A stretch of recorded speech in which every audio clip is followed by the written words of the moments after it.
नमस्कार। आम बजट पेश हो गया है। वित्त मंत्री निर्मला सीतारमण ने अपना चौथा बजट पेश किया और ये दूसरी बार था कि एक पेपरलेस बजट पेश किया गया है। आम बजट जो पेश हुआ उसमें आम लोगों के लिए क्या है, सभी लोग ये पूछ रहे हैं। क्या महँगा हुआ, क्या सस्ता हुआ? क्या महँगाई कम होगी? क्या लोगों के जेबों में पैसे ज़्यादा आएँगे? तो ये हैं कुछ आम सवाल जो लोगों के ज़हन में हैं। विपक्ष ज़ाहिर तौर पर इसकी आलोचना करेगा, लेकिन पूर्व वित्त मंत्री पी चिदंबरम ने कहा है और मैं उन्हें कोट कर रही हूँ कि मैं स्तब्ध था कि वित्त मंत्री 25 वर्षों की रूपरेखा तैयार कर रही थी। सरकार को लगता है कि वर्तमान पर ध्यान देने की कोई ज़रूरत नहीं है, कोई आवश्यकता नहीं है।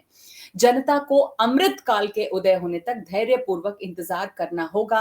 ये भी कहा गया कि ये सबसे पूंजीवादी बजट है। इसमें गरीब शब्द सिर्फ 2 दफा इस्तेमाल किया गया है। शायद पहली बार किसी वित्त मंत्री ने बजट पेश किया जिसमें गरीब शब्द का इस्तेमाल इतनी कम बार हुआ होगा। तो आखिर इस आम बजट में आम लोगों के लिए क्या है? 25 वर्षों की क्या रूपरेखा है? किस तरह ये ग्रोथ ओरिएंटेड है? जो प्रधानमंत्री ने कहा कि इससे और नौकरियां बढ़ेंगी, मोर जॉब्स, मोर ग्रोथ, मोर इंफ्रास्ट्रक्चर, किस तरह से ये मुमकिन होगा? इसको समझने के लिए ही आज हम यहाँ पर इस खास बातचीत में हमारे साथ जुड़ रहे हैं ऑब्जर्वर रिसर्च फाउंडेशन के वाइस प्रेसिडेंट गौतम चिकरमणि। मैं हूं नगमा। गौतम, बहुत-बहुत स्वागत है आपका। नमस्ते, नमस्ते।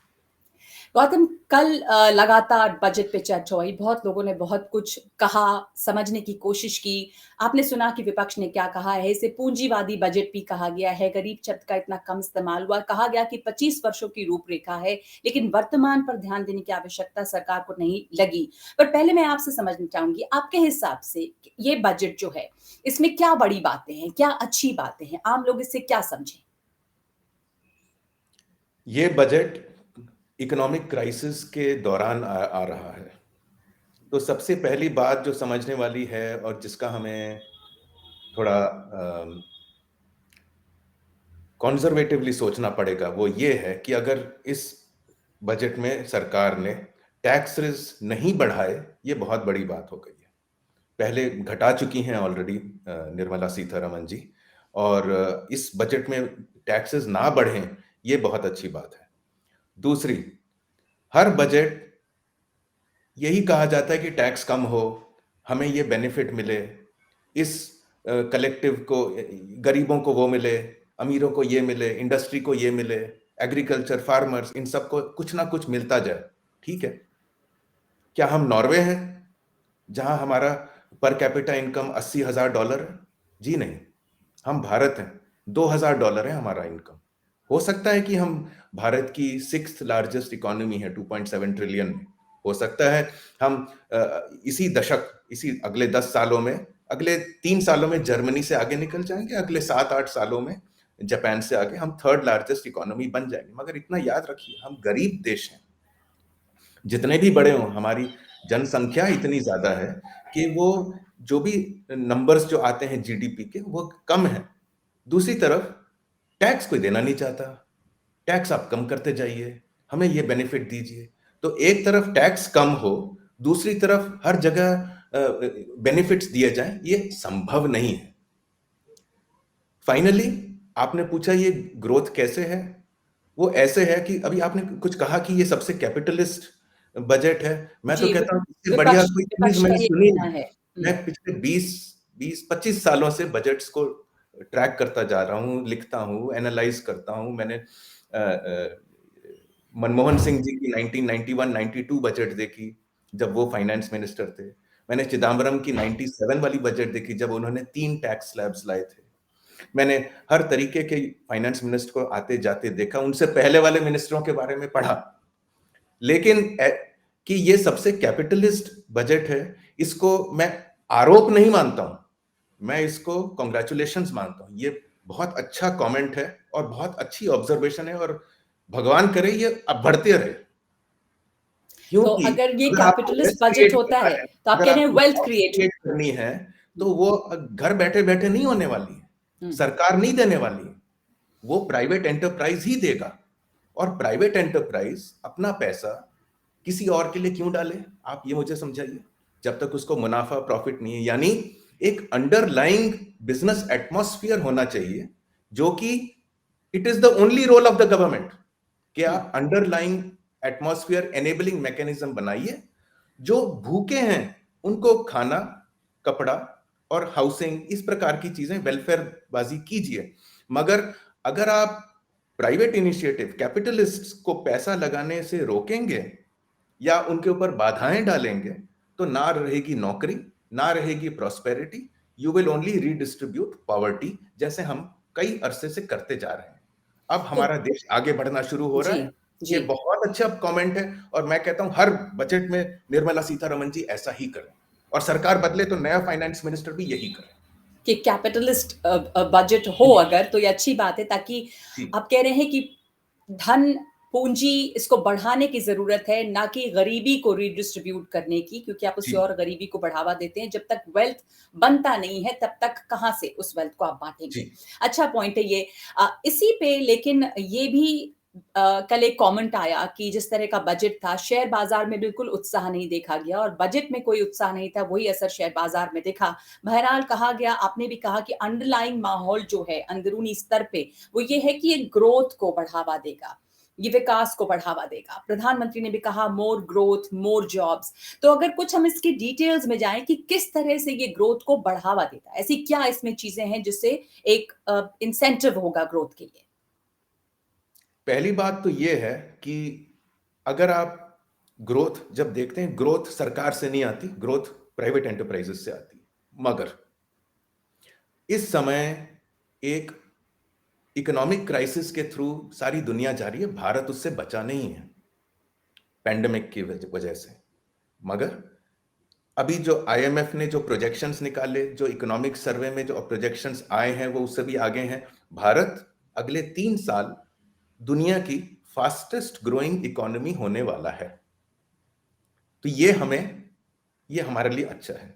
दूसरी बात, अगर प्राइवेट एंटरप्राइज को रिस्क कैपिटल डालते थोड़ी घबराहट होती है कि भाई हमने पैसा डाल दिया मगर लॉकडाउन हो गया तो पैसा हमारा अटक गया, हमारे लेबर हमने हायर करे मगर लॉकडाउन हो गया या कॉन्स्ट्रेंट्स आ गए, अगेन आपका पैसा अटक गया है। तो थोड़ा माइनर सा हेजिटेशन है, जबकि ग्रोथ दिख रही है सबको।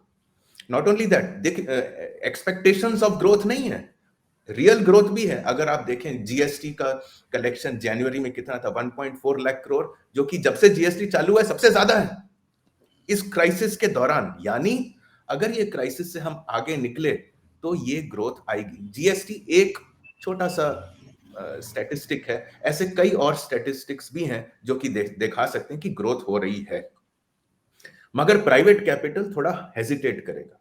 तो इस बजट के अंदर निर्मला सीतारमण जी ने कहा है कि जो इनिशियल ग्रोथ होगी कैपिटल की, कैपिटल एक्सपेंडिचर, वो सरकार से आएगा। उन्होंने कहा है कि 7.5 लाख करोड़ रुपीस सरकार डालेगी, जो कि एक पंप प्राइमिंग, जिसको देखे शायद वो इंफ्रास्ट्रक्चर में डालें, किसी और लार्ज प्रोजेक्ट्स में डालें, जिसको देखे एक कंज्यूमर स्पेंडिंग आएगी, बढ़ेगा, एक वातावरण बनेगा इन्वेस्टमेंट्स का। और ये गलत नहीं है उनकी सोच। जो मुझे दिख रहा है, मुझे लग रहा है कि निर्मला सीतारमण जी सुन रही हैं बातें। जैसे अभी अक्टूबर में कुमार मंगलम बिरला जी ने कहा था कि कैपिटल महोत्सव होने वाला है अगले 10 सालों। वो जी। महोत्सव होगा, अवश्य होगा, नॉट ओनली इंडियन इंडस्ट्रियलिस्ट का, मगर जो विदेशी भी जो हैं वो भी आएंगे भारत में। लेकिन अभी थोड़ी सी अड़चन है बिकॉज ऑफ दिस पैंडेमिक। तो उस अड़चन को ब्रिज करने के लिए एक तो ये कैपिटल एक्सपेंडिचर किया है। दूसरा, उन्होंने कहा है कि 1486 लॉज को उन्होंने रिपील किया है। ये मैंने भी देखा है। उन्होंने कहा है कि 25,000 कंप्लायंसेस को उन्होंने एंड किया है। ये मैं जानता नहीं हूं, क्योंकि जहां तक मैंने जो स्टडी करी है, जो हमारा पेपर भी आने वाला है अगले हफ्ते, उसके अंदर ऐसा कुछ हमें तो नहीं दिखा। अनाउंसमेंट जरूर हुई है, एग्जीक्यूशन नोटिफिकेशन नहीं हुआ है, उसको छोड़िए। लेकिन अगर सरकार की नीयत देखी जाए, उनकी इंटेंशन देखी जाए कि वो 25,000 कंप्लायंसेस को खत्म करने वाले हैं, ये बहुत अच्छा सिग्नल है इंडस्ट्री के लिए। यानी आप कह रहे हैं कि अपना कैपिटल लगाइए, आपके ऊपर जो अनड्यू बाधाएं डाली हुई थी वो हम हटा रहे हैं रास्ते से, या कुछ होंगे जी। कंप्लायंस पेपर्स आपको शायद मालूम ना हो, 69,000 से ज्यादा कंप्लायंसेस होते हैं बिजनेस के हुँ, हुँ। ऊपर, ऑलमोस्ट 70,000। हुँ। उनमें से अगर 25,000 इन्होंने कम किए, घटाए, साइड में किए या कुछ किए, बहुत बड़ी बात है। तो इससे कैपिटल को एक कॉन्फिडेंस मिलेगा कि हमारी हैरेसमेंट उतनी कम होगी। तीसरा ठीक है। डिसइन्वेस्टमेंट जी। इन्होंने किया, एयर इंडिया का किया, बाकियों का अनाउंस किया, एलआईसी की बात करी है। ये हुँ, भी बहुत अच्छे स्टेप्स हैं। तो हुँ। मेरे विचार में तो ये बजट ग्रोथ को लाने की कोशिश का पॉलिसी स्टेटमेंट है।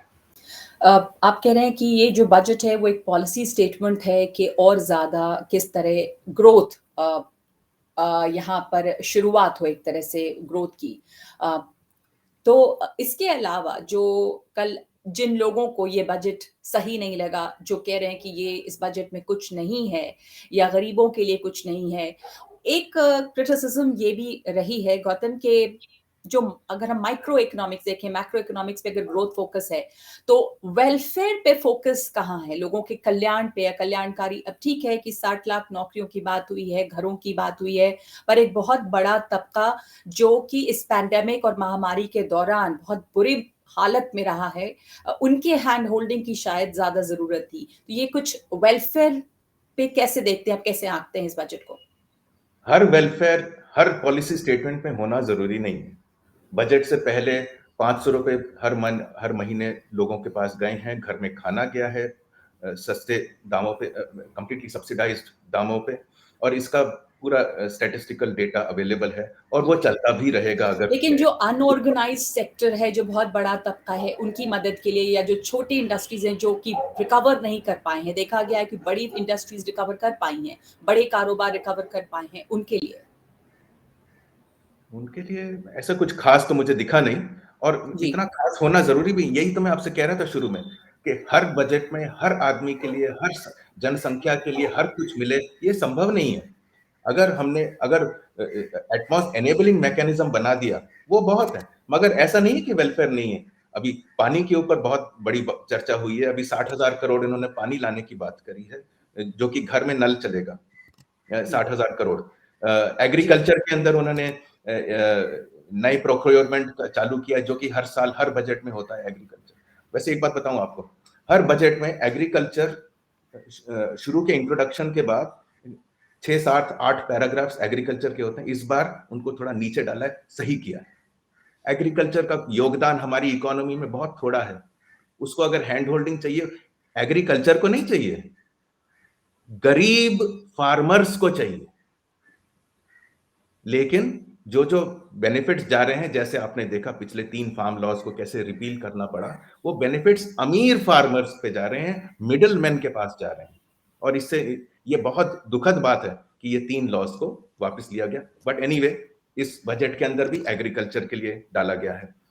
48,000 करोड़ आवास योजना में नए घर बनने वाले हैं। नंबर मेरे को इस वक्त याद नहीं आ रहा है, जी। मगर नए घर, तो ऐसा नहीं है कि वेलफेयर मेजर्स नहीं है। जो कह रहे हैं कि वेलफेयर मेजर्स नहीं है, उन्होंने बजट पढ़ा ही नहीं है। उन्होंने, आपने कहा ना, गरीब को 2 बार दिखा है, वो उन्होंने कंट्रोल फाइंड किया है। ये बड़ी अच्छी स्किल है। गूगल में जाओ, कंट्रोल फाइंड करो और पता करो और उसके ऊपर अपना भाषण दो। मगर अगर आपको रियलिस्टिकली पढ़ना है, आपको बजट पढ़ना पड़ेगा। इसमें सब वेरी क्लियरली बहुत वेलफेयर मेजर्स भी हैं। इसके ऊपर मैं ध्यान इसलिए नहीं दे रहा हूं क्योंकि गवर्नमेंट आफ्टर गवर्नमेंट, उन्होंने वेलफेयरिज्म को तो परफेक्ट कर दिया, लेकिन वेल्थ क्रिएशन को नहीं। वेल्थ रीडिस्ट्रीब्यूशन के ऊपर उन्होंने बहुत रेटोरिक है, बहुत बड़ी-बड़ी बातें करी हैं, बहुत एक्शंस लिए हैं, वेल्थ क्रिएशन पे नहीं। तो अगर यहां से अगर हमें वेल्थ क्रिएशन दिख रहा है, इसका मतलब ये है वेल्थ बढ़ेगा, नौकरियां आएंगी, टैक्सेस बढ़ेंगे, उन टैक्सेस का आप री डिप्लॉय करोगे इंफ्रास्ट्रक्चर में, गरीबों के लिए जो अनएम्प्लॉयड हो गए थे फॉर इंस्टेंस पैंडेमिक के दौरान, उनके लिए। तो ये वर्चुअस सर्कल है।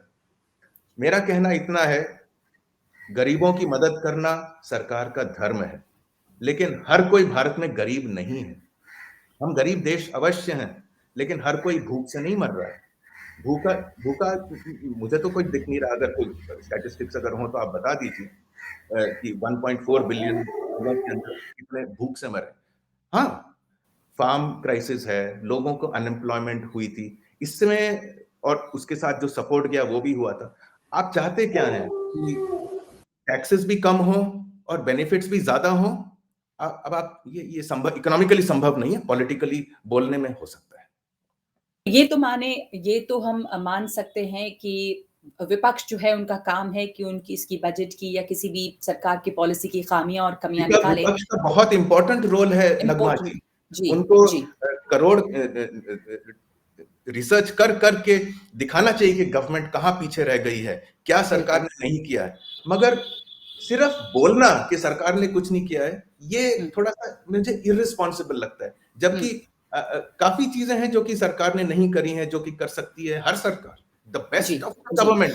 और ये भी है कि हर एक विपक्ष ये कहता है। हर क्रिटिसिज्म एक निकाल सकते हैं, मगर जी। आप थोड़ा-सा माइंड को अप्लाई कीजिए। मुझे तो लगता है सारे विपक्ष वालों को थिंक टैंक्स खोलने चाहिए अपने-अपने वहाँ पे, जो कि आपको बताएँ कि भाई ये बोलिए, ये बोलना बहुत बेहुदा है कि कुछ नहीं है वेलफेयरिज्म। आप पढ़ लीजिए ना बजट, दिख रहा है सब कुछ। हाँ, हाँ। नहीं, ये तो हम मान सकते हैं कि और सब सभी विपक्ष जो भी विपक्ष में वो यही करते हैं कि जैसे ही कुछ पेश किया गया, बजट जैसे ही आया, आप उसमें ऊपर-ऊपर सतह पर जो आपको बीजेपी ने कमियाँ भी दिखती हैं, यही उसको किया जब वो ढूँढना विपक्ष में थी। शोर ऐसी मचाते हैं। ऐसी कोई नई बात बिल्कुल। नहीं है। हाँ, बीजेपी ने भी यही किया जब भी मनमोहन सिंह की हाँ। बजट आई, जी, बीजेपी ने कहा कुछ नहीं है इस बजट में। जी। कम्युनिस्ट वालों ने कहा बेकार बजट है। वो उनके सपोर्टर्स थे। वो तो सरकार इसलिए का हम इस हिस्सा थे। यहाँ पर इसको एनालाइज़ कर रहे हैं, इसका आकलन कर रहे हैं आपके ज़रिए कि वाक़ई इसमें क्या है और क्या नहीं है, क्या कमी है। एक और बड़ी बात जो रही, वो क्रिप्टो करेंसी की रही। गौतम और तमाम लोगों को ये डर था, जहाँ पर ये डर था कि शायद इससे सरकार इस पर प्रतिबंध लगा दे, बैन कर दे। उसे एक तरह से हम देखें तो इनडायरेक्ट तरीके से, पीछे के दरवाज़े से एक एक्सेप्टेंस, उसको एक मंज़ूरी मिल गई है, एक पहचान मिल गई है, जब आपने उसके ऊपर 30% टैक्स लगा दिया। तो एक बड़ी बात तो ये रही और दूसरी भारत की जो आईटी इंडस्ट्री है उसके लिए कहा जाता है कि मौके बड़े हैं, डिजिटल करेंसी है, ई-पासपोर्ट है, डिजिटल करेंसी लाने की तैयारी है आरबीआई की तरफ से। तो आईटी इंडस्ट्री के लिए इसमें आप कई मौके देखते हैं? आईटी इंडस्ट्री के बारे में बात नहीं करना चाहता हूँ। इट इज़ वेरी हाँ, स्पेसिफिक। उसके लिए क्या है, जो आईटी को मिला वो किसी और को भी मिल जाएगा, कोई बड़ी बात नहीं है। जी। स्टार्टअप्स के लिए अलग है। हुँ, स्टार्टअप्स के लिए उन्होंने अच्छा फोर्स दिया है, मगर कोई सेक्टोरल नहीं। मैं हुँ, आपके ये क्रिप्टो के बारे में बात क्रिप्टो। करना चाह रहा हुँ, हूँ। हुँ, सरकार ने 30% टैक्स लगाया है on the profits of crypto. यानी अगर आप क्रिप्टो से पैसा कमा रहे हैं, आपको टैक्स देना पड़ेगा 30%। एक हाईएस्ट है ये, या ये लॉटरी के ऊपर जो टैक्स लगता है उसके बराबर है। तो यानी it is the highest tax. इसका मतलब है कि उन्होंने रिकॉग्नाइज कर लिया और ये लेजिटिमाइज कर लिया? नहीं।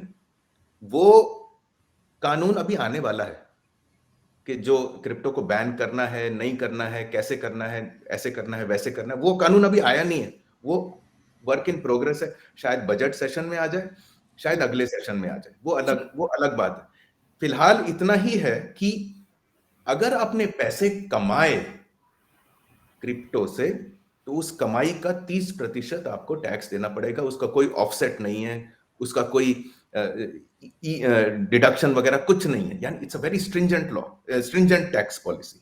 तो ये हो गई। इसका मत आज उन्होंने रिकॉग्नाइज किया कि पैसा बन रहा है, लेकिन क्रिप्टो इलीगल नहीं है। क्रिप्टो इलीगल अगर होना है या नहीं होना है, वो अलग लॉ आएगा। मेरा विचार था कि ये अनाउंसमेंट के बाद क्रिप्टो क्रैश हो जाएगा। क्रैश नहीं हुआ। आई वाज सरप्राइज, वो तो बढ़ गया। तो ठीक है, मगर मेरे विचार में इस क्रिप्टो का ज्यादा फ्यूचर नहीं है, बिकॉज इट इज नथिंग, हवा है वो सिर्फ। और कोई भी सरकार कहीं की भी हो दुनिया भर में, वो अपना करेंसी, सॉवरेन करेंसी किसी और प्राइवेट एंटरप्राइज के हाथ में नहीं दे सकती। भारत में तो ये असंभव है। सिर्फ आरबीआई कर सकता है करेंसी, और वो डिजिटल रुपी की ऑलरेडी उन्होंने बात की। तो एक तरफ उन्होंने डिजिटल रुपी की बात करी कि ये आ रहा है इस तरह, दूसरी तरफ उन्होंने हाई टैक्सेशन कर दिया ताकि यहाँ पे स्पेक्युलेटिव चीजें जो हैं वो कम हो जाएं। एट सम पॉइंट ये दोनों जुड़ जाएंगे। जी। तो कुल मिला के आखिर में अगर मैं आपसे ये पूछना चाहूँ गौतम कि भले ही ऐसा लगे आम लोगों को कि भी महँगाई पे कोई कमी नहीं हुई है, पेट्रोल के डीज़ल के दाम नहीं घटे हैं, खाने-पीने की चीज़ों के दाम नहीं घटे हैं, बेरोज़गारी अभी बनी हुई है। बावजूद इसके ये बजट जो है एक ऐसा बजट है जो आने वाले सालों के लिए एक दिशा तय करता है और कुल मिलाकर हम कह सकते हैं कि ग्रोथ को एक दिशा देता है और एक अच्छा बजट है इस तरह के माहौल में जब हम ऐसे आर्थिक संकट से गुज़र रहे हैं, बल्कि पूरी दुनिया इस संकट से जूझ रही है। जी हाँ, और हुँ, मेरा यही कहना है कि ये अच्छा बजट है और इसके जो बेनिफिट्स हैं, वो हमें अगले 1 साल में दिखना शुरू होंगे। ऐसा नहीं है कि आपने ग्रोथ डाल दी, ग्रोथ के लीवर्स डाल दिए और कल से लोगों ने इन्वेस्टमेंट शुरू कर दिया, ऐसा नहीं होगा। आपको समय देना पड़ेगा, लेकिन अगर दिशा देखी जाए, तो ये ग्रोथ की तरफ जा रही है। कैपिटलिस्ट बजट है, बहुत अच्छी बात है ये और मैं चाहता हूँ और फाइनेंस मिनिस्टर्स ऐसा ही करें और ज़ोर से करें और दम से करें। और इसका जो बेनिफिट है, जैसे मैंने आपको कहा कि पहले सरकार इन्वेस्ट करेगी, उसके ऊपर फिर प्राइवेट एंटरप्राइजेस इन्वेस्ट करेंगे क्योंकि भारत की मार्केट तो ग्रो हो ही रही है। हुँ, आप माने ना माने, अच्छा लगे ना लगे, 9% ग्रोथ आ ही रही है। अभी अगले 2 साल 9%, उसके बाद 8 टू 8.5% ऐसा हुँ, इकोनॉमिक सर्वे ने कहा है। आप 8 लगा लो, कम लगा लो, 7.5 लगा लो, तभी भी आप दुनिया के फास्टेस्ट ग्रोइंग इकोनॉमी हो, तो ग्रोथ तो आ ही रही है। जी, इट इज जस्ट कि आप कितना उसको एक्सेलरेट करवा सकते हैं हुँ, एंड क्या एनेबलिंग मैकेनिज्म्स उसमें डाल सकते हैं। निर्मला सीतारमन जी की ये वाली चौथी बजट जो है, इसके अंदर मुझे अच्छे एनेबलिंग मैकेनिज्म्स दिख रहे हैं और हमें ये सोचना बंद कर देना चाहिए कि इस बजट से मुझे क्या मिला, मेरी गरीब को क्या मिला, अमीर को क्या मिला, ये सब छोड़िए। हमें भारत को अगर टोटलिटी में देखना है तो हमें there is no option. Jobs, जी। वेल्थ, ग्रोथ प्राइवेट सेक्टर से आएगी। प्राइवेट सेक्टर को फ्री करना, प्राइवेट सेक्टर के सामने से हर्डल्स हटाना, इस वक्त सरकार का यही रोल है। रेगुलेट करो, लेकिन हर्डल मत बनो। जी, तो ये जो तथ्य है कि भारत जो है वो दुनिया की सबसे तेज़ी से बढ़ती हुई अर्थव्यवस्था है पोस्ट पैंडेमिक अर्थव्यवस्था जो है अ, उसको और सशक्त करता है, उसको एक दिशा देता है और उसको और मज़बूत करता है ये बजट। बहुत-बहुत शुक्रिया आपका गौतम चिकर्मी ने इस आंकलन के लिए, हमें समझाने के लिए कि इस बजट में दरअसल है क्या? टैक्सेस, महँगाई या मेरी जेब में क्या आया, इससे आगे बढ़कर इस बजट के क्या मायने हैं? धन्यवाद आपका। धन्यवाद।